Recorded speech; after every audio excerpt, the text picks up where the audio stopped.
Our next speaker is Michael Sturtz.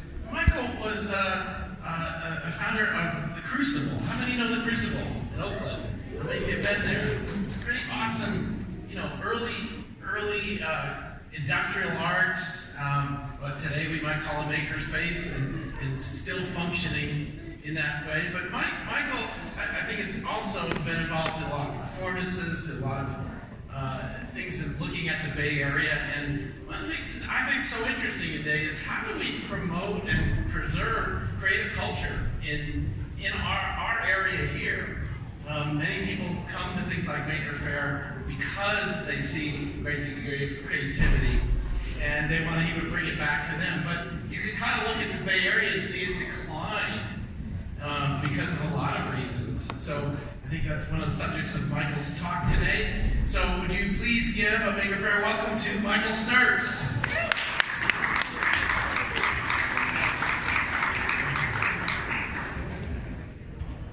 Let's give a huge round of applause to Dale Doherty. None of us would be here today without producing events like this since 2005.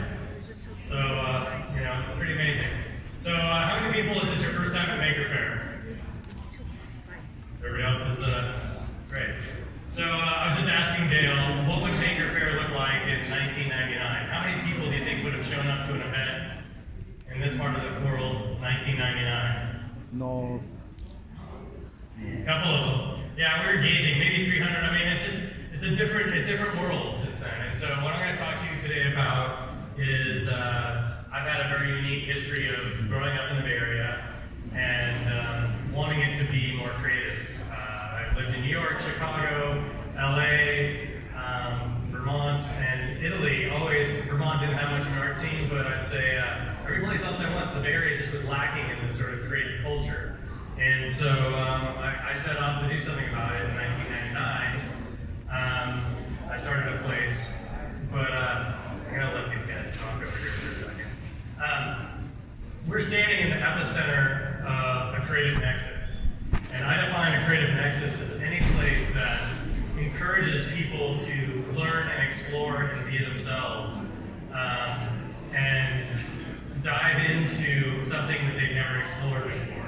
And it inspires other people, and there's no judgment. I went to art school where the creative culture was about critiquing other people and making fun of their artwork or their creativity as a way of showing that you were a better artist than someone else. We used to say there was too many artists and not enough people in the art school I went to. And so inversely, in 1999, I started a place called the Crucible.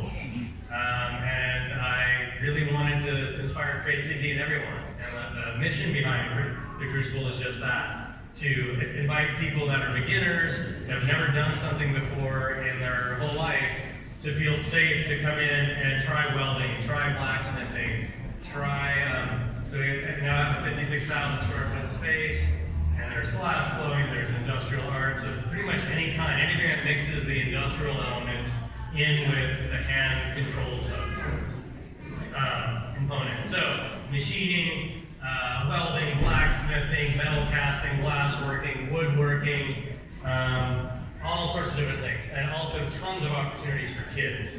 And tons of opportunities for everyone. The idea of really making creativity accessible for everyone is a huge part of my impetus for starting this off. And so reaching out to the kids in West Oakland and getting them involved through high school programs where it's the only way we get them involved to break the barrier down of what, you do creativity there, you make sculpture, you're building things. This is still 6-7 years before the word maker was really happening. We did this outreach program that's still going on today where kids were making hi-fi bikes and scraper bikes and lowriders and riding them through West Oakland. You can't, talk about any better way to endear yourself to a community that you've moved into than to have the kids get this opportunity to be creative and then show them off and ride around. And that's how actually the integration of diversifying the sculpture world for the Crucible is happening, where we brought in a lot of female teachers, but people of color were not represented in sculpture. Well, now, 12 years, 15 years later, some of these kids that were in their teens are now teaching and working at the Crucible, teaching other people this kind of creativity. So I'm going going to jump through a lot of your stuff because I'm really trying to talk about a bigger theme that I've experienced throughout the Bay Area. I've started at the Crucible, and 12 years to the day I retired, which meant the credit cards are no longer in my name. It's a nonprofit. We started with a grant for $1,750. It's now like a $3 million a year organization that has 8,000 students that come through it. Part of how we did that is through events. And these are some images of our fire operas and ballets that we produced over the years, where we were incorporating the industrial arts along with fire and opera singers and ballet dancers and glass blowing duets. And this is the world's first motorcycle ballerina pas de deux in Stravinsky's Firebird. And so it was a way to, as an artist, I started at art school, and then I started producing shows, and that sort of became an art of its own. And I found myself a year later at Stanford's design school running a program called Redesigning Theater that was like talking about the future of making live engagement design, where it was the same kind of idea about, with creativity, the more you can be involved in it, the more it becomes your own. So with theater, having these more lean-in experiences where you're participating, you're part of the audience, you're part of the story, you're using technology or social media to be further engaged. And so if you're not familiar with the Stanford Design School, its founder, David Kelly, also started an IDEO about 30 years ago. And no, it's not started 30 years ago.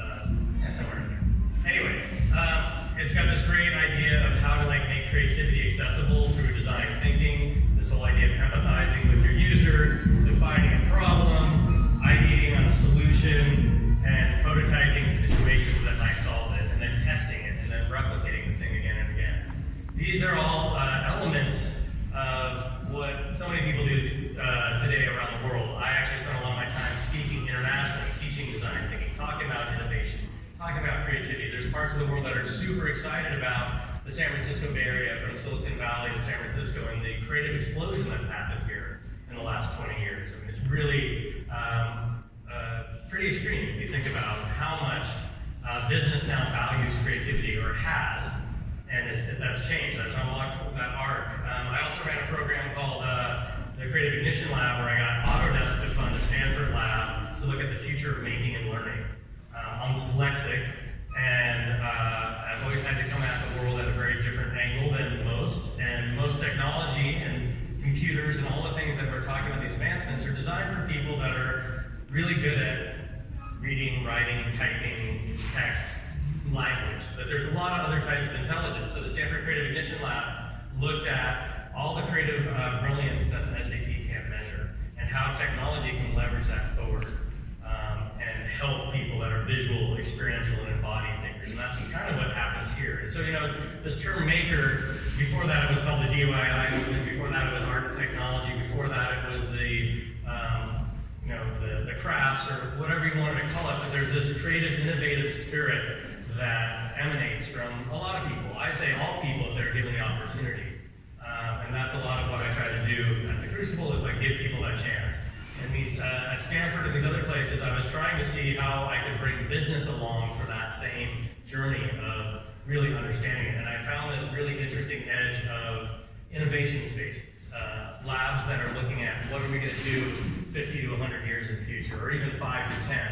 So I was working in the Applied Research Lab at Autodesk on Pier 9, which was really interested in sort of how the future would be.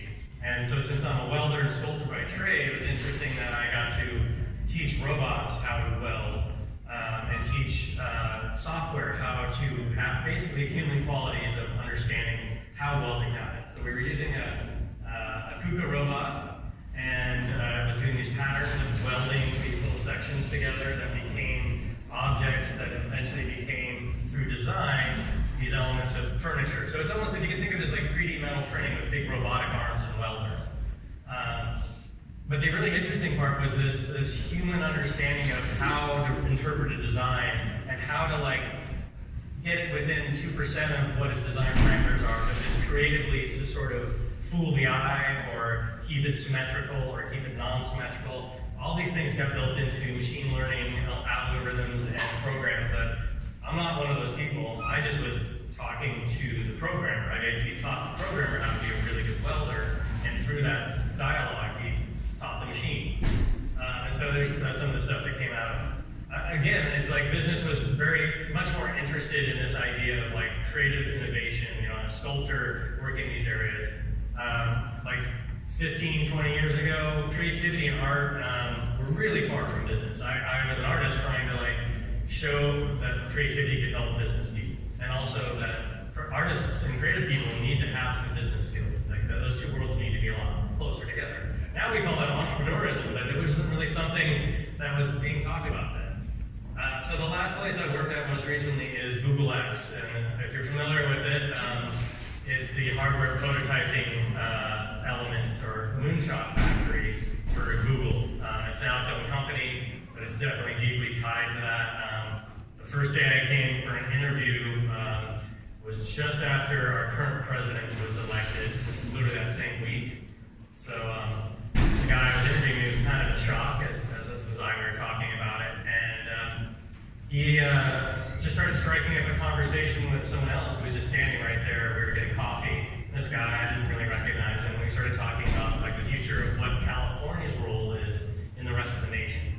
Should we succeed? Should we do this? And I'm trying to interview for this amazing job, so I just started talking about how California needs to lead the way as it has to really open up minds and creative ideas and innovation. And California is sort of the leading edge on a lot of things if you think about it in the States. So anyways, we had this conversation for a little bit, and I had to head back to my interview, and the guy interviewing me says to me, yeah, Sergey just sort of butts in like that all the time. I had no idea what Sergey Brin was talking to. He just looked like some guy wearing sweats at Google.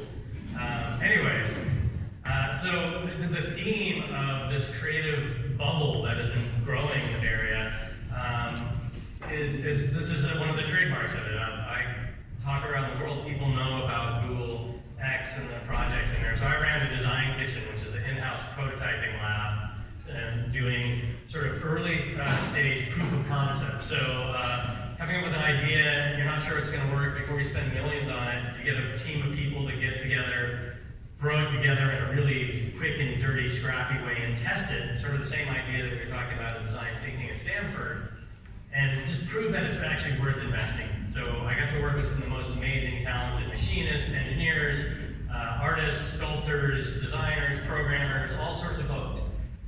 In this really intense place called the Moonshot Factory, where these are the graduated projects. We would support these projects, but the projects we were working on were much earlier stage. So if you've ever watched Mythbusters, I know Adam's here somewhere, I think half of my team used to work for Mythbusters at one point or another. And so it's kind of like that minus the cameras, where you're just like, I wonder if this works, let's try it. So if you're familiar with Wing, the high-speed delivery drones, this is an interesting story. Well, I valued my time at X. It was a pretty amazing place.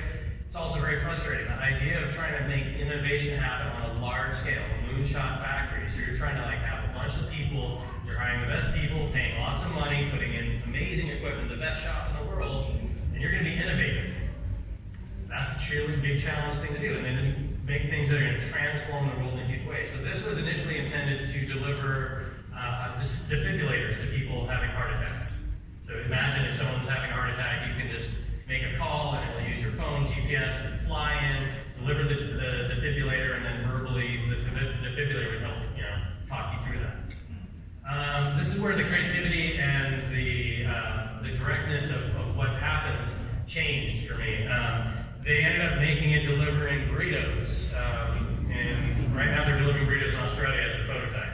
Still a very valuable thing. I think if enough people have too many burritos, maybe they'll need a heart attack defibrillator. I don't know how that works, but a little disappointing. I know the folks before we were just talking about Waymo, self-driving car, and there's some really amazing things that are happening, but when you start to do creativity and innovation at a large scale, it changes the dynamic. This is Loon. This is a high-altitude weather balloon that broadcasts internet. So it's being deployed. There's like 200 of those out in the world at any time. Really amazing design challenge for a sculptor. They come to us and say, okay, we need something that can articulate this arm and move in this way, but okay, the atmosphere is so thin, you can't use springs, you can't use oils, you can't use, all the things that you can. It's like pretty much like designing a spaceship. Because they're at 60,000 feet, so you have to make it, and it has to function and do things. And we were coming with really, they like to say the coolest shit to save the planet we can't tell you about. But some of the stuff that was going on was pretty amazing. Some days we would joke, are we building, anybody's a Terminator fan, Skynet? Are we building Skynet today? Maybe not. If you know, and again, I appreciate my time at Next. I also just question a company that used to say, don't be evil, but they don't say that anymore. Not that they're evil, but I think that, if you look at the evolution of the Bay Area, it's a challenge. It's a challenge to be this successful in these many things. Stanford has this amazing launch pad for people that go right into Silicon Valley and they do startups, and everybody's making stuff to sell. And if, as someone who's been from the Bay Area, these major companies have a major role in how this place is shaped. And that's a role that needs to, include everybody. And I still hope and I see a lot of good that happens there. And as an employee, you get an opportunity to really make change. But the world has changed a bit. And I think the value, and when I was at X,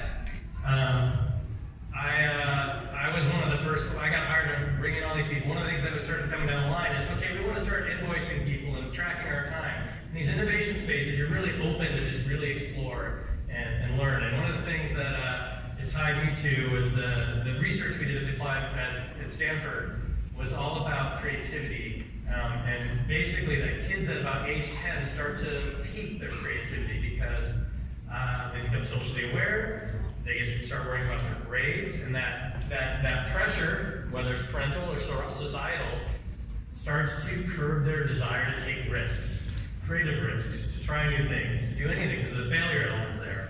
So in some of these innovation spaces, you're trying to sort of remove that sense of failure, that it's okay to fail. So for every project at X that made it to the point where you know about it publicly, Waymo or something, there's 80 to 100 that failed. So I was in this great environment of making things that fail all the time, and enjoying and celebrating that we knocked that one off the list. Okay, boom, that sense of failure is really key. And so when that changed culturally within that environment, and the money element, and then people would potentially not have a job if their project failed because they've been working on it so much, because they're trying to build these things at such large scale, which is amazing and awesome. But what we know is that as makers and as creators, that desire and need to make something is really drives it. And that's what I like about islands. I'm actually flying out to New Zealand tonight. There's another place I'm working on a project I'll tell you about. But that island mentality of we got to make it work with what we got kind of thing is a huge factor and motivator in innovation and creativity. But it's also the same thing with kids. They're I want this thing to fly. I don't know how I'm going to do it. All the cars are up here just before me. There's a whole robotics team. Was my inner kid was oh yeah, I want to play with those. And so as we get older, the more we can be playful, the more we can remain creative. And so what we found is that places like this and the D School and the Crucible have this insurgence of people in their 20s and 30s that used to be creative, and they went off and went to college and did all the things they were supposed to and got a job, and now they want to be creative. It's not that exciting to do that. And so that marriage of those two, when those people, can say, I feel very fortunate. Most of the jobs I've had in my life have been expressing my creativity and getting paid for that. That's I know how blessed I am for that, and I want to see more people have that joy versus, oh yeah, I'm doing the same job. Oh, I do my creativity completely outside of that. And so this new trend of entrepreneurism is now coming into play, and so I couldn't resist. There's this place right down the street from myself in Alameda called, it's at one of Andrew Carnegie's libraries. The slide's backwards, sorry about that. This is a 1902 library, one of 1,700 that Andrew Carnegie built in the United States. He did 2,700 worldwide. He was an industrialist. He was very poor, and then he worked his way up and ended up owning one of the largest steel companies in the world. And when he sold it, he became the richest man in the world. And then he gave away $250 million in the turn of the century, which was a lot of money back then, to build these libraries. So this amazing structure has been sitting here for, since 1902. It was a library for 96 years. And then it shut down, and so for the last 20, it's been vacant. And so I kind of couldn't help myself and say, you know what, somebody's got to do something with this. So I'm now leading a team of creative, interesting, innovative people turn it into an event space, yes, it would be a great place for weddings, but it's really going to be, as a nonprofit, a place where we're actually incorporating a community access TV station in the basement. It will transform from this still beautiful but needing to be restored building into this amazing, elegant performing arts center and theater space by night for music and live engagement theatrical productions. But by day, it will actually be a center for innovation, a launch pad for creativity. This is the basement. So that people can come to this place. This is going to be I can say this here, this will be our speakeasy stage. It's in the basement, another little venue to it. But it's a place where people can come with ideas and realize them and then broadcast them in the world through either our TV station or out to the internet, to people. And it's this idea of bringing in the theatrical component of that engagement as well as the handmade element. It's like owning your space, owning your objects, owning your creative path to lead an artful life instead of being an artist that just makes art. Why not live a life of art? And if you look at indigenous cultures, that's really a lot of, they don't even have a word for art because their life is art, right? It's a different idea. So if you want to check that out, this is just launching. We just got our initial funding to launch it out. We're trying to open in 2020. This is the Alameda right across from the City Hall, right off of Park Street. I think it's going to be great. I'm pretty excited about it. In that idea of indigenous culture, something that I feel is the missing component in this aspect of like how you ground, how I ground myself, and people often ask me, where do you come up with your creative ideas? It's like in nature, it's in creating and expressing myself. And if anyone's ever seen the film Koyaanisqatsi, it was a film in the 70s, and the word is a Hopi Indian word meaning life out of balance, life disintegrating, a state of life that calls for another way of living. So I find it very hard to be a creative person on this planet and not be worried about how this planet is being cared for, how our bodies are being built. I often, when I talk to design students, I will hold up a smartphone and I go, this is what everybody thinks is the pinnacle of design, or ask them, why it is the pinnacle of design. And then I'll say, okay, let's think about the people that make these things. They probably want to kill themselves, and they often do. Let's think about the people that are using it. Maybe they're all getting brain cancer. What happens to the planet when you're done with it? This is not the pinnacle of design. And as creators and makers, and as citizens of this bubble of the Bay Area that has had so much ability to make and transform the world on that creative path, what are we doing to ensure that as the world now copies and emulates the Bay Area, because everybody wants to be in California. I was just in Bahrain at the World Entrepreneur Congress, and everybody met. They just say, hi, I'm so-and-so, and they'd say where they're from. And so I would say San Francisco Bay Area, that's where I'm from. And everybody's like, oh, you're so lucky. And they're like, Copenhagen and Amsterdam and Beijing and like all these amazing parts of the world, but San Francisco and this part of the world is known. Trust me, I've been all over. It's known for this amazing creativity in Silicon Valley and all the things that have exploded in this place in the last 20 years. And part of my job as a going around talking to people is just like learn from our lessons. There's great things here, but there's also things that can be different. And what are the things that we're missing, or what are the things we're losing?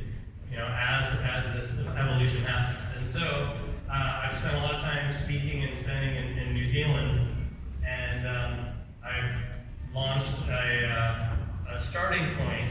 This is what happened. I just turned 50 on Friday. Yeah. I feel more like it's 25 times 2. Because now I'm doing twice as much at half the effort.